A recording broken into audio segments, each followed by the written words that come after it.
Boa noite. Sentir medo é normal e até necessário à sobrevivência do ser humano. Em situações de perigo real, é o medo que faz com que o corpo reaja em busca de proteção. Há situações, no entanto, em que o medo passa a ser um sentimento tão frequente que causa desconforto e problemas na vida pessoal ou profissional de quem o sente. Sintomas como taquicardia, falta de ar e suor excessivo caracterizam um problema que pode levar a sérias limitações na vida do paciente, a fobia. Medos e fobias são o tema do Opinião Pernambuco de hoje. Para discutir o assunto, nós convidamos o psicólogo Igor Lemos. Também está conosco o hipnoterapeuta e diretor-presidente da Associação Brasileira de Psicologia Positiva e Coaching, a ABRAPO, Jair Soares. E completa o nosso debate o médico psiquiatra Tiago Durães. A gente lembra que você também pode participar do programa enviando perguntas para o e-mail opiniãotvu@gmail.com, pelo telefone 3423-6836 e ainda pelo Twitter, @opiniãope. Olá, boa noite. Boa noite, André. Sejam bem-vindos. Obrigado. Eu queria começar perguntando qual é o limiar entre o medo e a fobia. A partir de que momento a pessoa precisa ligar as antenas e perceber que o que ela sente passou de medo para fobia? Eu acho que você pode começar. Claro. Fobia é tudo aquilo que gera uma grande ansiedade e o sujeito, o indivíduo, ele vai buscar distanciar-se ao máximo, como a gente chama, num processo de evitação daquilo. E pode ser diversas coisas, desde um avião, por exemplo, ou um animal. Então, a diferença principal entre medo e fobia é que a fobia é a ansiedade muito grande em relação ao medo inicial. No caso, Jair, doutor Jair, o medo causa os mesmos sintomas no corpo, fisiologicamente falando, que a fobia? Existe diferença entre o que você sente quando está com medo e o que você sente quando esse medo passou a ser fobia? Os sintomas são basicamente os mesmos. O que vai mudar é a intensidade desse medo, é a intensidade dessas reações fisiológicas, dessas reações autossômicas. A pessoa, quando está com medo, ela tem uma taquicardia, é normal. Mas quem tem fobia, a taquicardia dela é muito acentuada. Quem tem medo pode, por um sistema natural do corpo, ter um aumento da adrenalina. Quem tem fobia, normalmente, passa por essa situação com frequência e ela sobe muito. Nós costumamos dizer que a reação fóbica, ela tem um ciclo. Esse ciclo é retroalimentado. Então, a pessoa normalmente vê a situação, vê o objeto fóbico ou a situação fóbica e ela começa a ter taquicardia, depois a respiração fica curta e quando fica curta ela começa a sentir angústia, sobe a adrenalina e esse ciclo vai aumentando. Então, nesse momento, a gente pode perceber claramente, pelo nível de intensidade, a gente percebe que a fobia ela é diferente do medo também por esse aspecto. É um bom medidor para que a pessoa em casa, que nos assiste, possa avaliar. O que ela sente, se é medo ou se passou a fobia. Doutor Tiago, há causas conhecidas para por que a fobia acontece, por que a pessoa sente? Não sei se pode ser chamada de doença, mas é uma alteração genética, ela se dá devido a vivências do meio ambiente. Existe essa definição na medicina? A gente falar de causa em saúde mental e psiquiatria é sempre um tema bem complicado, né? Porque a gente não tem como identificar uma causa única para qualquer manifestação psíquica ou para qualquer transtorno psíquico, por exemplo. A gente hoje sabe algumas coisas, né, a respeito de algumas contribuições, de alguns aspectos da vida da pessoa que podem contribuir para o fenômeno, para o sintoma fóbico, né? Então, por exemplo, quando a gente fala em fobia, a gente fala em tipos diversos de fobia, né? A gente fala, por exemplo, na psiquiatria a gente divide dois tipos de transtorno específicos, né? A fobia específica, que é aquela fobia relacionada a algum objeto, né? Como, por exemplo, ou situação, né? Uma fobia de animais específicos, uma fobia de, situações, lugares altos, elevadores, lugares fechados, uma fobia que a gente chama de específica. E a fobia que a gente chama de fobia social, né? Que é aquela fobia relacionada a contextos de vivências sociais, né? Então, a situação que o Jair estava falando, né, dos sintomas de ansiedade que o paciente vivencia dentro de situações sociais, né? Então, para tipos diferentes, a gente vai ter conhecimentos diferentes, né? Mas a gente sabe de uma forma geral, falando de uma forma geral, que existe a contribuição da genética, né? Da constituição biológica do indivíduo, que pode te trazer uma predisposição frente a uma dada circunstância, frente a uma dada história de vida, né? Ele pode te trazer uma predisposição a desenvolver o transtorno, mas existe também toda a contribuição dos fatores do ambiente, né? Então, aí, no ambiente, a gente tem as teorias do aprendizado comportamental, né? Que o Igor pode falar muito melhor a respeito disso, né? Que diz respeito a fatores de aprendizagem do ambiente, onde certos tipos de vivência de medo desencadeadas por um objeto específico podem estar deslocadas para um outro objeto, né? E aí isso está relacionado com, por exemplo, a gênese, né? A questão também as questões da teoria psicanalítica, né? Que trazem o sintoma fóbico como um símbolo de conflitos, né? E esses conflitos podem estar condensados nesse sintoma, né? Então, quer dizer, a contribuição dos fatores ambientais de experiência de vida que também são importantes aí, né, nessas questões. Nesse sentido, doutor Igor, quando a gente fala como ele disse, eu estive lendo que a psicanálise acredita que as fobias estão diretamente relacionadas a situações vividas na infância, a traumas que as pessoas tiveram na infância. Nesse sentido, a gente pode dizer que crianças que são criadas por pais que têm problemas de fobia, seja social, seja por outros fatores, elas estão predispostas por essa criação, por esse ambiente fóbico, a desenvolver uma fobia no futuro? É uma boa pergunta, André. Então, a gente tem que investigar, primeiramente, o ambiente familiar daquele sujeito, quais foram as aprendizagens que eles tiveram, ou ele teve com o pai, com a mãe. A questão dos pais serem ansiosos, ou apresentarem algum tipo de psicopatologia, é uma influência também. Em relação à psicanálise, eu não posso mencionar, já que não é a minha linha, né, de abordagem clínica. A minha é a terapia cognitivo-comportamental, que também vai investigar o passado desse paciente, verificando quais aprendizagens, muitas vezes por observação. Então, por exemplo, numa situação neutra em que a mãe visualiza uma cobra e o filho chega perto, mas ele não conhece ainda que animal é aquele, ela fala, filho, pelo amor de Deus, sai daí, e puxa de forma abrupta, e não conversa com ele sobre o que é aquela cobra, se é um bicho perigoso ou não. Naquele momento, só aquela observação e aquele estímulo tão aversivo que a mãe causou pode ser um fator que possa futuramente desencadear uma fobia. Mas para desencadear não é somente uma situação. Não é só isso, né? A gente tem que verificar exatamente, André, se ele tem uma vulnerabilidade cognitiva, ou seja, se ele tem um terreno que pode desenvolver aquela patologia ou não.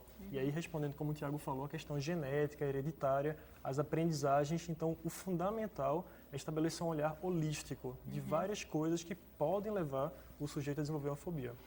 Como é que a hipnoterapia vê essa questão das causas?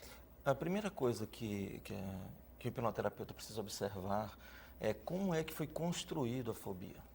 Porque a fobia tende a ser um aprendizado normalmente muito rápido, muito intenso. Ela pode-se dizer que ela é prima irmã de um trauma. Por exemplo, no caso do que o Igor acabou de falar, a criança ficou traumatizada com um animal. A mãe tem um medo exacerbado e ensinou isso para o filho rapidamente. O filho ficou em pânico. A criança, ela precisa digerir as emoções, ela precisa aprender, ela está construindo o seu balizamento de mundo. Então, ela não sabe exatamente como funciona o mundo. Quando um adulto tem uma reação exacerbada dessa, ele automaticamente vai ter que assimilar de alguma forma. E quando ele assimila que aquilo é terrível. Então, a visão da hipnoterapia ericksoniana, que é que eu trabalho, é procurar entender como ele construiu. E a hipnose, ela permite que nós tenhamos acesso a um ponto-chave de todas as terapias, da terapia psicanalítica, da terapia cognitivo-comportamental e das demais, que é o acesso ao inconsciente. Muitas vezes essa criança, no caso do exemplo do Igor, teve 2, 3 anos de idade. Com 40 anos de idade, ela continua com medo exacerbado de cobra, a ponto de, se ela vê uma foto, uma imagem, ela tem taquicardia, sudorese, tudo aquilo que nós já comentamos. Ela entra literalmente em pânico. Tem um caso de um rapaz, tinha 1,90 m, 120 quilos, E quando uma pessoa dizia barata, ele saia pulando, correndo pelo meio da casa e quebrava tudo que tivesse no meio do caminho. Não, ninguém segurava ele. Bastava falar a palavra barata. Quando você consegue colocar essa pessoa em transe, ela consegue acessar memórias que ela não tem mais conscientemente, não faz parte mais do seu registro consciente. Quando a gente hipnotiza alguém, a gente tira a atenção dela, do consciente, e coloca para alguma coisa. Foca, é um estado hiperfocado de consciência. Quando a gente faz isso, o inconsciente está livre. E aí a gente pode fazer com que esse inconsciente traga as memórias desagradáveis. Só para concluir esse tópico, normalmente as pessoas questionam, mas hipnose, imaginam uma série de situações mágicas com hipnose. Mas todo mundo entra em transe várias vezes ao dia. Por exemplo, é impossível você tomar banho no chuveiro e você continuar pensando que a água está caindo, que está se ensaboando. Você começa a tomar banho e você já pensa em outra coisa. Não é verdade? Você está em transe. Por quê? Transe, tecnicamente falando, o consciente está ligado em alguma coisa que não aquilo que você está fazendo. Então, você continua se saboando. Outro exemplo é quando você está dirigindo, está com um problema sério, e você está pensando em alguma coisa, você sai de casa para o trabalho, e quando chega no trabalho você fala, nossa, como é que eu cheguei aqui? Quem foi que trouxe o carro? Agora, isso eu já ouvi, doutor, dizer que é um mecanismo do cérebro, um mecanismo de defesa do cérebro para não gastar tanta energia em coisas que você faz todos os dias. Então, assim, ele liga como se fosse um piloto automático para você fazer aquilo sem gastar tanta energia como você gastou para aprender a fazer aquilo. Perfeito. Seria um transe assim mesmo? Não exatamente isso. Essa colocação sua é muito boa. Tem um livro chamado O Poder do Hábito, que eu recomendo, inclusive, para qualquer pessoa. É um livro, não é um livro técnico, é um livro muito bom para todo mundo ler. E que ele mostra que o cérebro, ele se especializa em situações repetitivas. Se você faz uma coisa que ele já entendeu como é, você não precisa mais se lembrar como é. Você já internaliza aquilo e aquilo sai da memória. Né? Exatamente. Isso é para uma região de uma parte do cérebro mais antiga, tá certo? E essa parte é responsável pelos hábitos. Acho que um exemplo bom é um caso de um rapaz, de um senhor, que ele teve meningite viral e foi danificado toda essa parte do córtex e ele ficou sem memória recente. Então, ele não lembrava de ninguém, de nada. A esposa se apresentava, falava, ele dizia, que bom, quem é você? Não conseguia guardar nada. E aí, levaram ele para casa e tal. Determinado dia, ele estava sentado na frente da TV assistindo, ele se levantou, passou pela mesa, passou por baixo da escada, abriu uma geladeira, pegou o leite, foi lá na estante, pegou uma caixa de biscoito, trouxe, fez tudo isso, sentou e começou a comer. Se ele não tinha memória, como é que ele lembrou disso? E aí um fisiologista analisou e disse, não, ele não tem memória, mas isso é o hábito, e o hábito está na parte de baixo do cérebro. O transe, ele só tira a atenção da pessoa, distrai a pessoa. Quando distrai, aí o inconsciente, que compreende inclusive esses mecanismos de otimização do cérebro, fica acessível para que a gente possa trabalhar. Depois eu quero falar mais sobre isso, mas agora eu queria perguntar ao Tiago. A gente sabe que quando o corpo está sob forte estresse, no caso de quando você está sentindo ansiedade por um medo, a gente tem várias descargas de hormônio no cérebro. E eu queria perguntar o seguinte, uma pessoa que vive tendo essas descargas com muita frequência, se ela tem uma ansiedade permanente, se ela tem essa fobia e ela é exposta muito a esse medo, pode de alguma forma danificar o cérebro de forma mais permanente, de maneira significativa, mais permanente? Olha, em relação ao tema específico das fobias, a exposição prolongada, a gente já sabe isso do ponto de vista neuroquímico, neurobiológico, a gente sabe que a exposição prolongada à adrenalina, né, a outros hormônios que aumentam em condições de ansiedade, o cortisol, por exemplo, normalmente a gente vai ter dano neuronal, né? As pesquisas mostram isso. Agora, o que é que acontece muitas vezes com a fobia? Uma das características da fobia, que o Igor já estava adiantando, é justamente a evitação. É o comportamento de evitar aquele estímulo que causa os sintomas de ansiedade. Então, muitas vezes, os pacientes, pelo mecanismo de evitação, evitam as descargas. No caso da fobia especificamente. Agora, existem outros transtornos em psiquiatria em que o paciente desenvolve sintomas ansiosos, às vezes até independente de estímulos fóbicos específicos. Aí é uma outra situação. Mas em relação às fobias, como existe esse mecanismo de evitação, essas Então, dificilmente descargas... vai acontecer o dano porque a pessoa, por próprio instinto de defesa, acaba evitando a Sim. situação. De forma permanente e visível, clinicamente, a gente não vai conseguir identificar isso em pacientes fóbicos ou mesmo em pacientes ansiosos crônicos. Agora, o que acontece muitas vezes é que fobia, principalmente a fobia social, se ela não for tratada e bem tratada, ela pode evoluir com uma série de complicações de outros transtornos psiquiátricos. Né? Então, você pode desenvolver um quadro depressivo, né? Um transtorno de humor associado. Pode acontecer a coexistência de outros transtornos de ansiedade, né? Uma ansiedade generalizada, um transtorno obsessivo-compulsivo, né? Outros tipos de transtornos ansiosos. Podem acontecer também uso abusivo de substância, até como uma maneira de tratar aquele sintoma.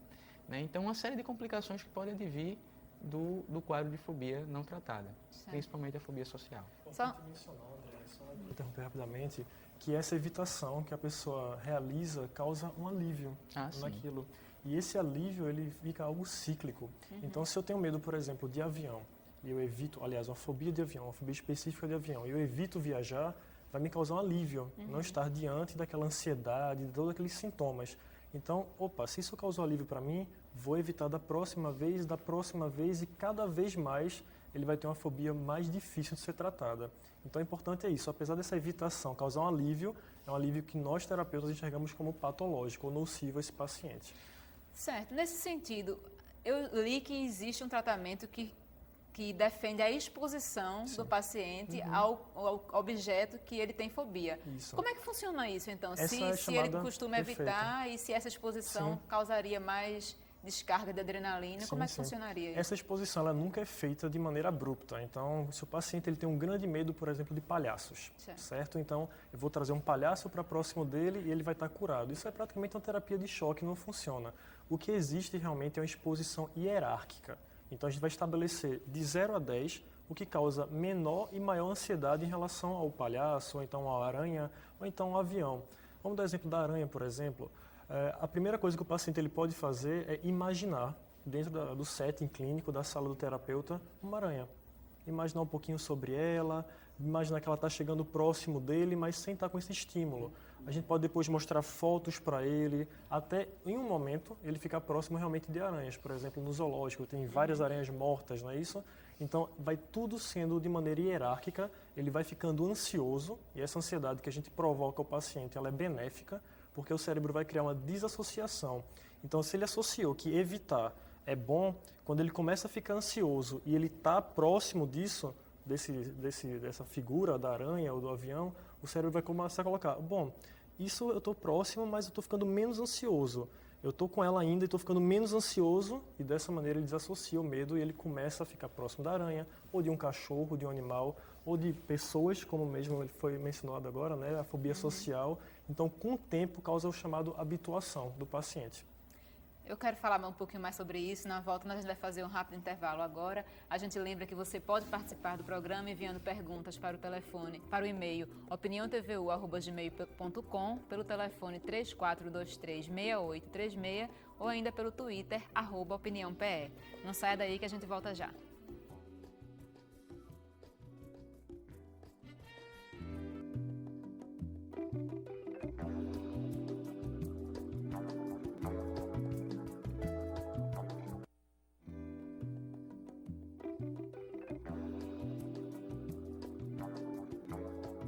Estamos de volta com a Opinião Pernambuco, que hoje discute medos e fobias. O programa de hoje recebe o psicólogo Igor Lemos, o hipnoterapeuta e diretor-presidente da Associação Brasileira de Psicologia Positiva e Coaching, a ABRAPO, Jair Soares, e completa o nosso debate o médico psiquiatra Tiago Durães. A gente lembra mais uma vez que você pode participar do programa enviando perguntas para o e-mail opiniãotvu@gmail.com, para o telefone 3423-6836 ou ainda para o Twitter, @opiniãope.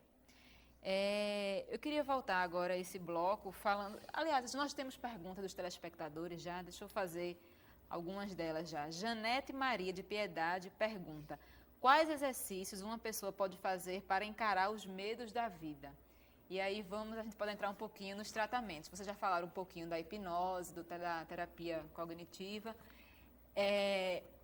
O modo de vida pode desencadear fobias? A gente pode tratar fobias tendo um modelo de vida diferente, exercícios, boa alimentação? Qual é a relação entre tudo isso? Sim, com certeza.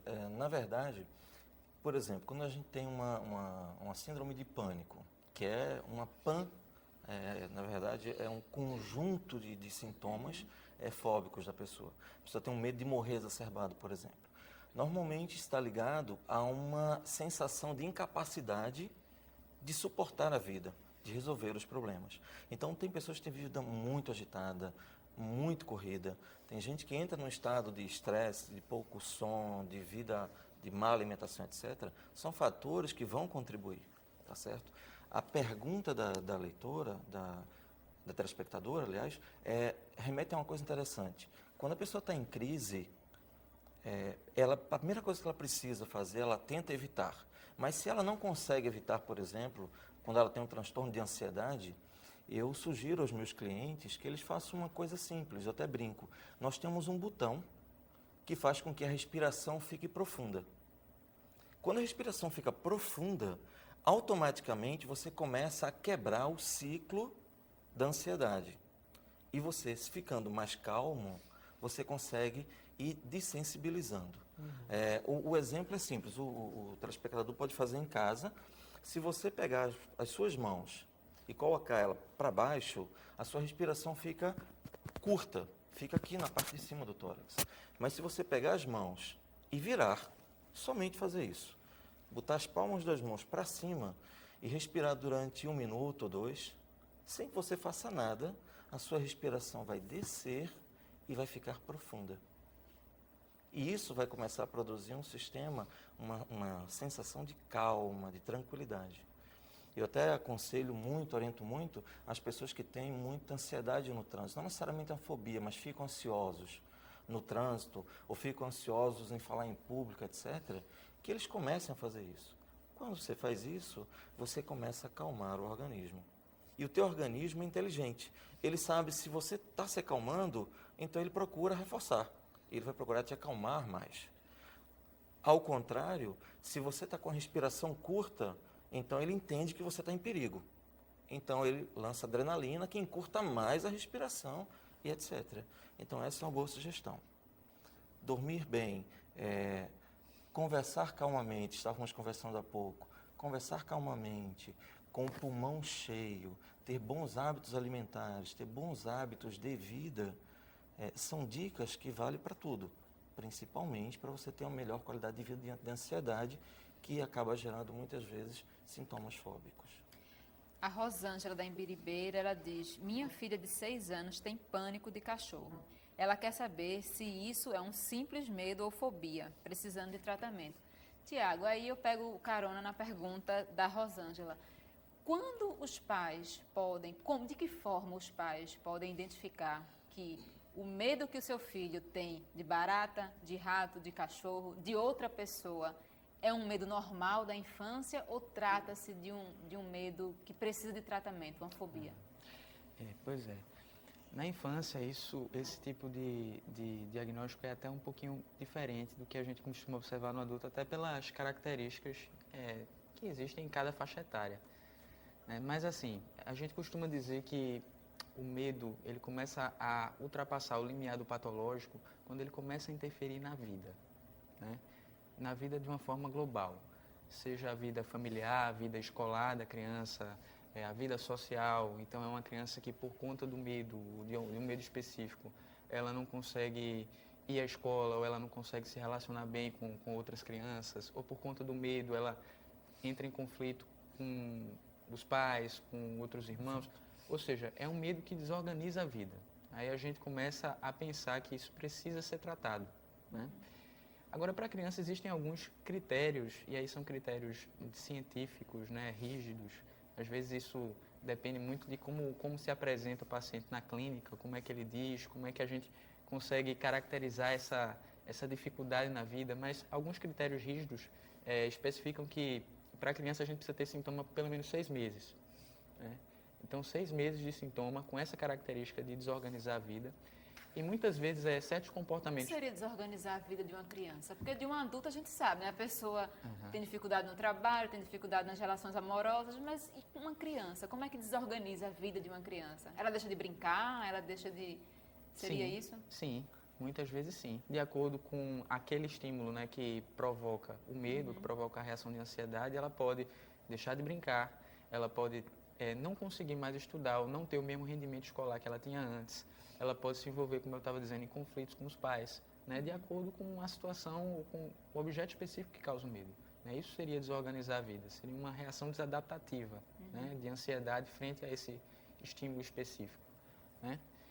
A gente pode trazer exemplos, por exemplo, uma criança com alguns sintomas iniciais de fobia social, ela pode ter um medo exacerbado até de entrar na sala de aula, né, de conviver com os colegas de turma, né, e isso atrapalhar o desempenho escolar dela. Né? Então, esse tipo de desorganização que a gente está falando. Né? Mas aí, nesse caso específico, né, na criança, certas manifestações que são mais evidentes no adulto, como o comportamento de evitação, ou os sintomas de ansiedade que o adulto muitas vezes vai referir, isso vai facilitar. Na criança, nem sempre ela vai identificar isso com facilidade. Né? E aí, o terapeuta, o médico, ele precisa estar atento, né, que a criança normalmente manifesta isso com choro, irritabilidade, ataques de raiva, né, inibição, né? Então, a gente tem que estar atento a essa especificidade da faixa etária. Ok.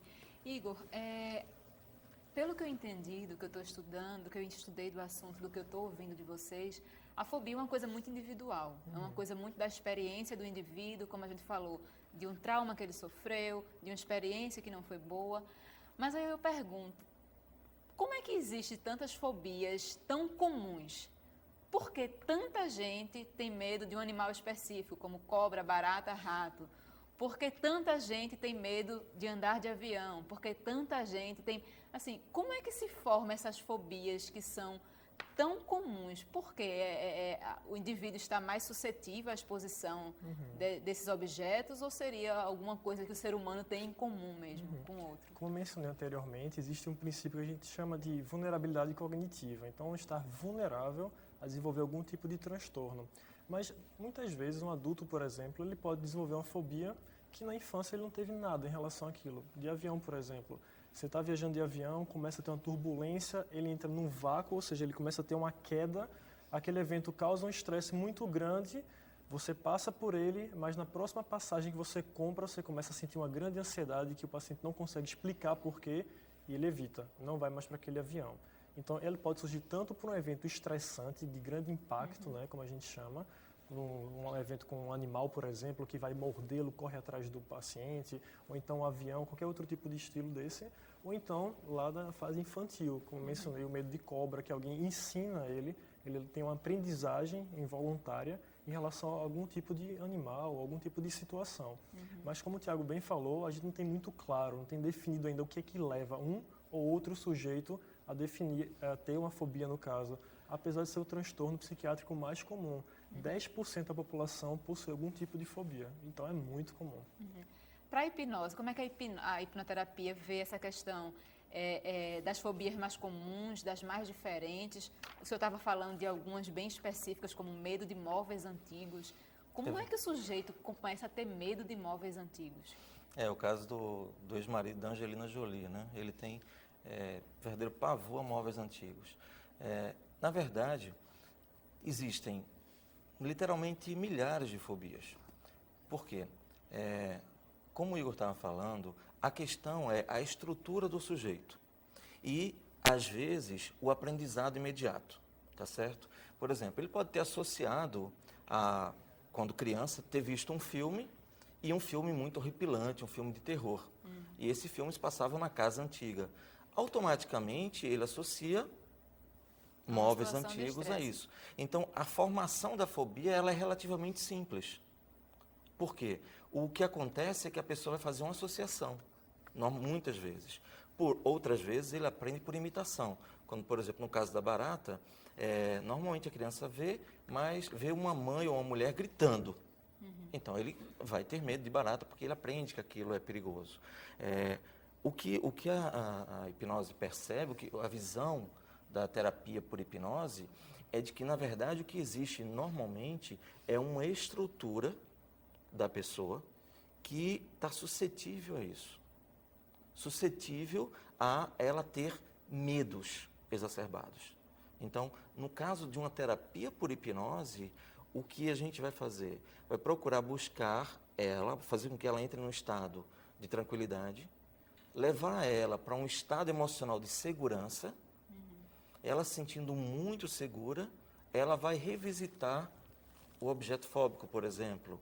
Ou nós vamos contar uma história, uma fábula, uma metáfora, que vai agir no inconsciente dela de forma preventiva, fazendo com que ela compreenda que o medo que ela teve era um medo aprendido em determinado momento e já não precisa mais desse medo. Por quê? A fobia pode ser entendida também como uma proteção. Né? Uma cobra, por exemplo, é bom que você tenha medo de cobra. Né? Mas se esse medo que você teve é exagerado, você pode levar isso para um outro lugar. Por exemplo, se você, por exemplo, aprendeu que devia ter medo de determinada rã venenosa. Você está na Amazônia e tem medo de uma rã venenosa. Você vem para a cidade grande e quando você chega aqui, você continua com aquilo. E você não pode mais ver, nem falar, nem ouvir falar em rã. O que está acontecendo? O que era saudável naquele contexto, hoje já não é mais. Então, o objetivo é fazer com que o cliente em transe entre num estado seguro, tranquilo e consiga perceber que ele não precisa mais desse recurso. Com relação à fobia, eu acho que no nosso mundo cada vez mais corrido, eu acho bem interessante isso, porque a gente vive numa sociedade cada vez da informação, das relações, mas a fobia social tem sido uma das fobias muito diagnosticadas recentemente. E aí eu pergunto, a gente nasce, aprende na escola que o homem é um ser social, é um animal social, é um animal que vive em sociedade. Por que o surgimento de uma fobia social em relação ao outro? Como é que surge isso? E qual a linha entre a timidez e a fobia social? Você está perguntando por que a gente entra naquele problema das causas novamente. Né? A gente tem uma dificuldade muito grande em saúde mental em determinar uma causa específica. Mas falando especificamente da fobia social, a gente sabe que na fobia social, diferente das outras fobias, ela tem um componente genético mais forte. É cerca de 3 vezes mais do que na população geral. Os parentes de pacientes com fobia social têm mais sintomas, mais chance de ter fobia social. Né? Então, existe um componente biológico, hereditário, mais proeminente do que em outras fobias, como nas fobias específicas. Né? Mas, independente disso, né, dessa questão do componente genético, que traz essa predisposição, existe também as influências ambientais, né? Como Igor e Jair já estavam comentando.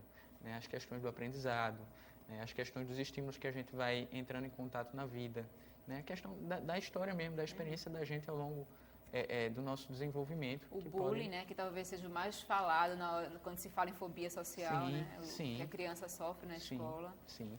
A gente pode dizer assim que esse tipo de estressor ambiental, ele pode estar presente na vida de um paciente com fobia social. Né? Na história dele, existem relatos, é possível que a gente encontre esses relatos de experiência. Agora, ele não é necessário, né? Porque muitas vezes a gente procura, né?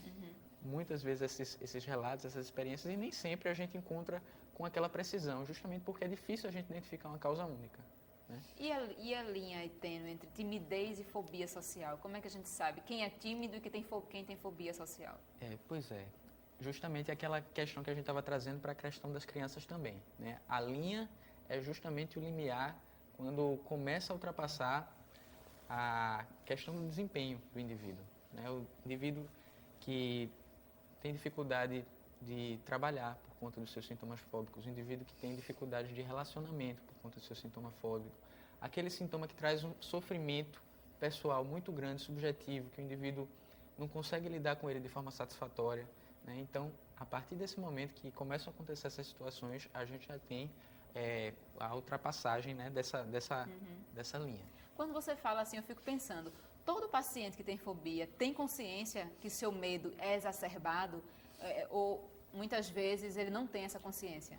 Olha, o que é que acontece? O paciente que vai se tratar, né, que ele procura tratamento, normalmente ele reconhece que o medo dele é exagerado em relação àquele estímulo específico, seja ele social, seja um animal, seja ele uma circunstância específica, um lugar fechado, ele reconhece que aquele medo é exagerado e ele deseja se tratar. Mas o que acontece muitas vezes, a grande maioria dos casos, principalmente fobia específica, né, os casos de fobia social que também são mais simples, que a fobia social tem gradações, assim como a fobia específica, existem graus de intensidade.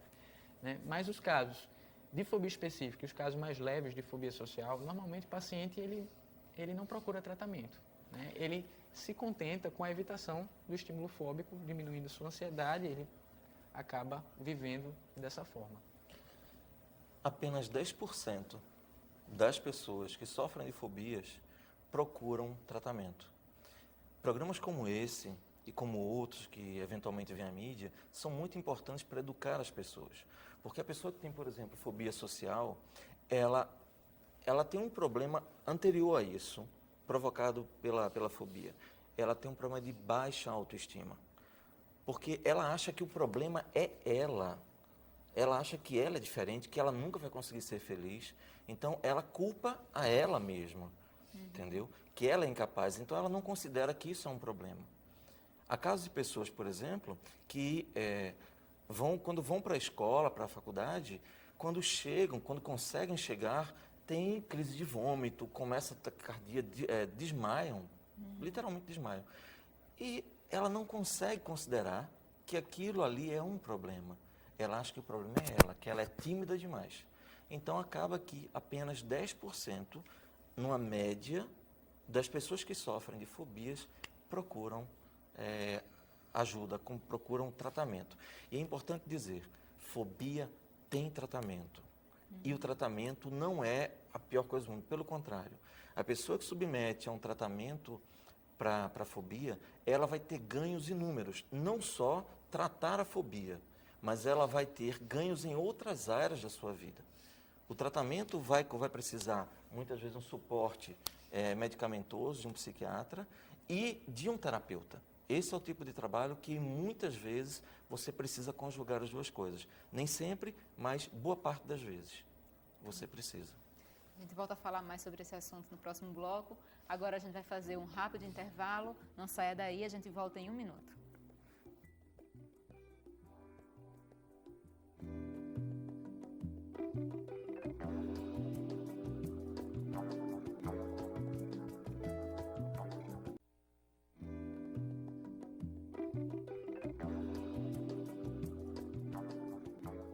Estamos de volta com a Opinião Pernambuco, que hoje discute o tema medos e fobias. A gente já tem várias perguntas dos nossos telespectadores, eu vou tentar fazer todas, são muitas, mas eu quero começar com Nil Barros. Ele mandou uma pergunta por e-mail. Ele parabeniza o programa e comenta que tem fobia de lugar fechado. Não entra em elevador, metrô e não dorme em nenhum lugar ou não saiba onde está a chave.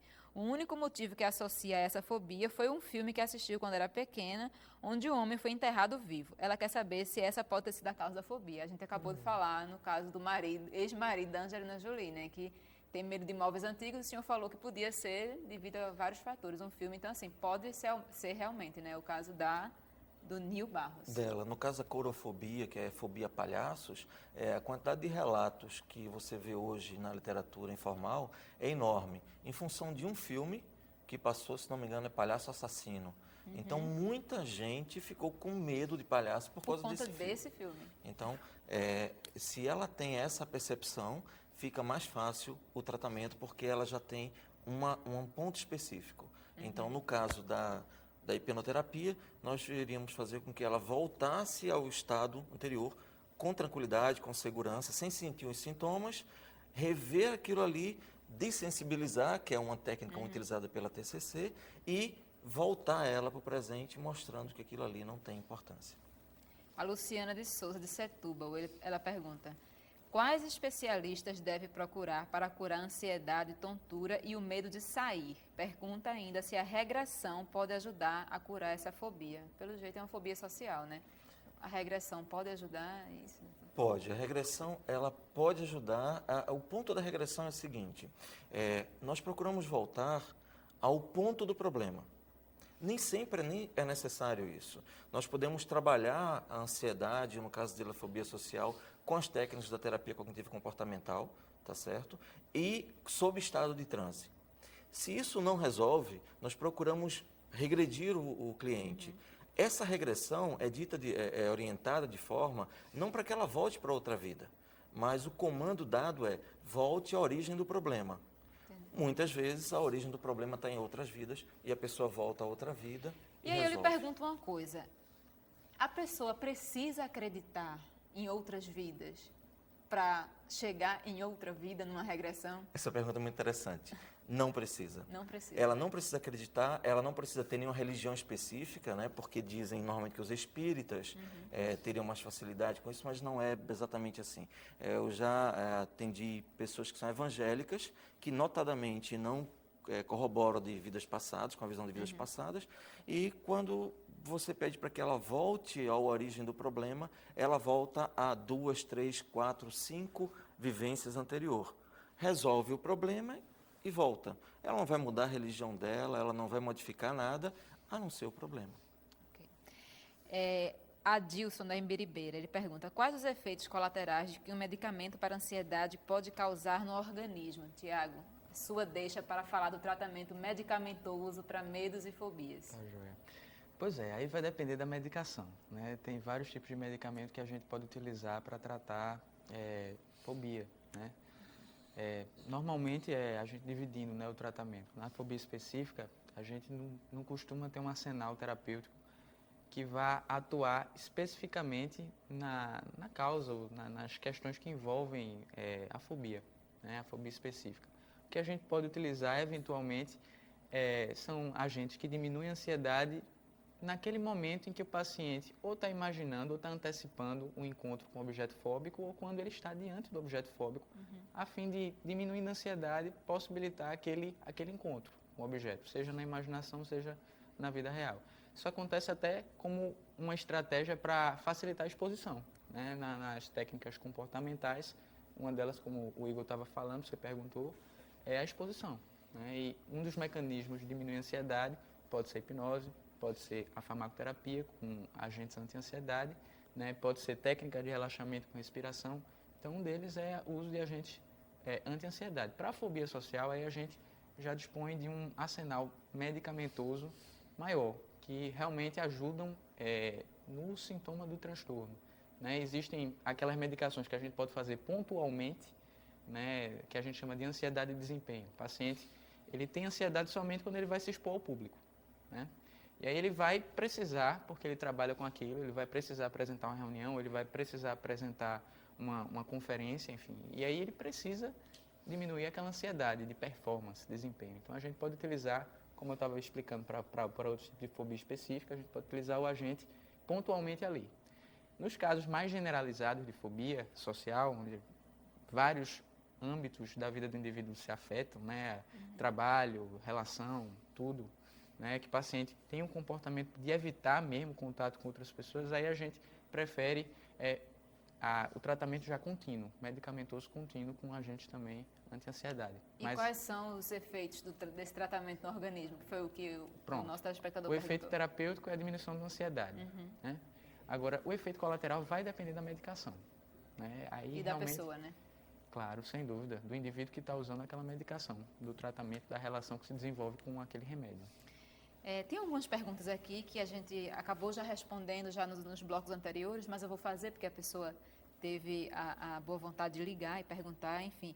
Ângela de Prazeres, ela diz que tem medo de barata e elevador. Pergunta se isso é fobia ou um simples medo. Eu acho que todos já falaram que o limite é o quanto isso atrapalha a sua vida, né? Então, ela tem que ver, né, o quanto está atrapalhando a vida dela. Nesse aspecto aí, só para comentar rapidinho, porque isso depende muito da vida do próprio indivíduo, né? Um medo de, por exemplo, de elevador, ele pode ser relevante se o indivíduo tiver que usar elevador todo dia, né? E trabalhar no... E 20º trabalhar andar. no 20º andar, por exemplo. Agora, ele pode ser irrelevante se o indivíduo não precisar usar elevador, né? Então, isso depende do contexto da vida dele. Certo. Helena da Jaqueira conta que teve um problema próximo ao túnel do Shopping Rio Mar e acabou criando um pânico de entrar em túneis. Pergunta se deve resolver o problema encarando o túnel por conta própria ou se deve procurar ajuda com um psiquiatra. Vai depender muito do quanto os sintomas estão atrapalhando ela. Isso é uma situação recente que aconteceu há mais tempo, então quanto isso está atrapalhando... Shopping Rio Mar deve ser Exatamente. recente, né? De uma semana atrás, de um mês atrás. Então, o quanto isso vem atrapalhando, interferindo em outras situações da vida dela. Se é algo específico, ela poderia ter um contato, pelo menos breve, com o terapeuta para se informar sobre esse assunto, mas a exposição sozinha, ela muitas vezes não pode ser uma boa solução. É sempre bom procurar uma ajuda profissional. Certo. Carlos de Olinda tem uma filha de 3 anos que chora muito com medo de ir à escola e ir ao médico. O que ele deve fazer?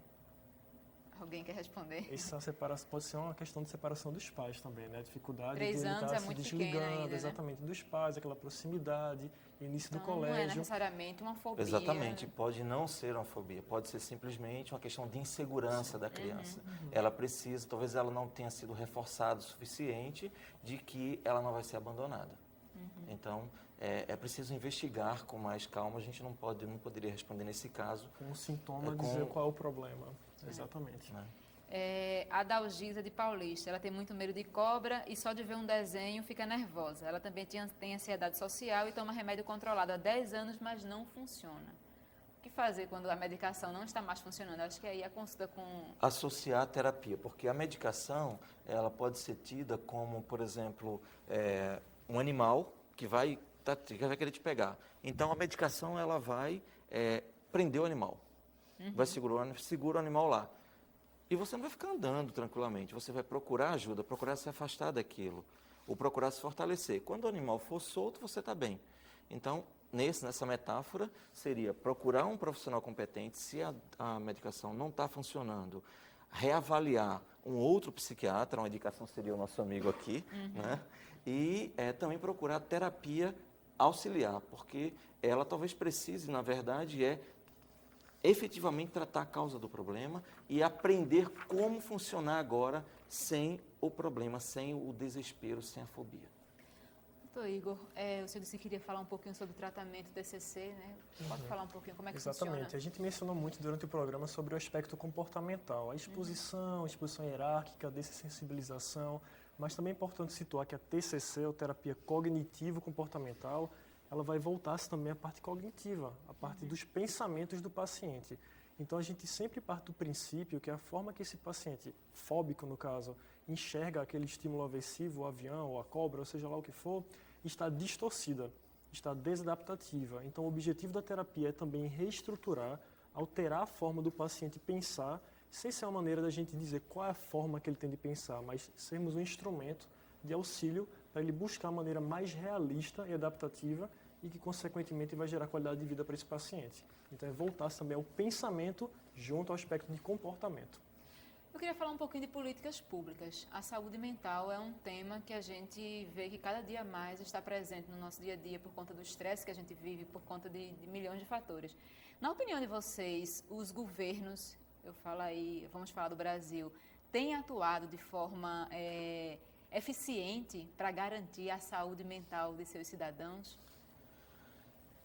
Eu gostaria de responder, começar respondendo, porque e falar da ABRAPO, da Associação Brasileira de Psicologia Positiva, porque é uma proposta voltada para políticas públicas de forma geral. Hoje, aqui em Pernambuco, nós temos uma expoente maravilhosa, que é a Benere Yassi Donato, que está trazendo com muita força a psicologia positiva para cá. Qual a proposta da psicologia positiva? É estruturar o cidadão para que ele não venha a ser vítima de fobias, para que ele não venha a ser vítima... Prevenção, né? Exatamente, é prevenção. E você pode fazer com que, hoje você já pode fazer, com que as pessoas sejam mais felizes. Normalmente a pessoa busca terapia, digamos que ela está num nível abaixo de 0, está menos 5. Ela busca terapia para ser comum, para ser normal, para superar o medo de baratos, etc.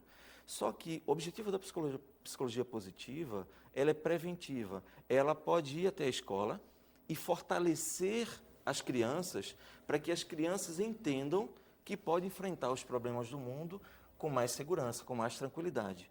Você vai ter o quê? Pessoas menos ansiosas, menos temerosas, mais seguras, menos propensas a fobias e transtornos de ansiedade. Infelizmente, não temos essa visão ainda no Brasil. Agora, precisamos reconhecer os esforços, principalmente do governo federal, né, do sistema SUS, de se preocupar hoje em fortalecer os CAPs, fortalecer centros de apoio psicossociais. Né? Hoje nós temos isso, talvez o nosso amigo possa falar melhor, mas a gente já tem uma visão de apoio, de ajuda.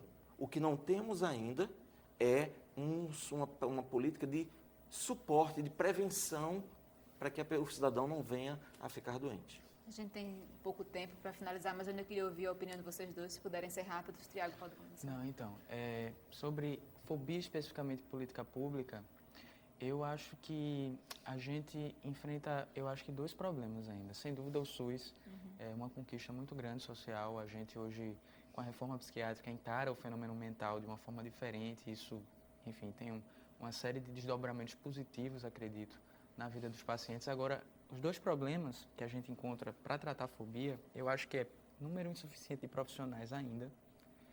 Tanto que as fobias, por serem, como o Jair já estava adiantando, né, situações que poucas pessoas procuram tratamento, só 10%, como ele estava trazendo. Então, acaba sendo deixado um pouquinho de lado, né? Então, poucos profissionais, e às vezes os profissionais não têm a especificação para fazer tratamentos que seriam úteis no caso de fobia, como, por exemplo, uma terapia comportamental ou como uma terapia interpessoal dinâmica, psicanaliticamente embasada, já por mais tempo, que seria interessante. Então, isso a gente não encontra essa especificidade de tratamento. Para finalizar isso, vou puxar um pouquinho para a minha área, que eu realizo doutorado. Eu estudo sobre as dependências tecnológicas, que é um fenômeno novo, está sendo abordado recentemente, a dependência de jogos eletrônicos, internet. E o que se vê atualmente é pouca divulgação do governo, ou então profissionais capacitados, realmente a capacitação de cada um para atender essas pessoas.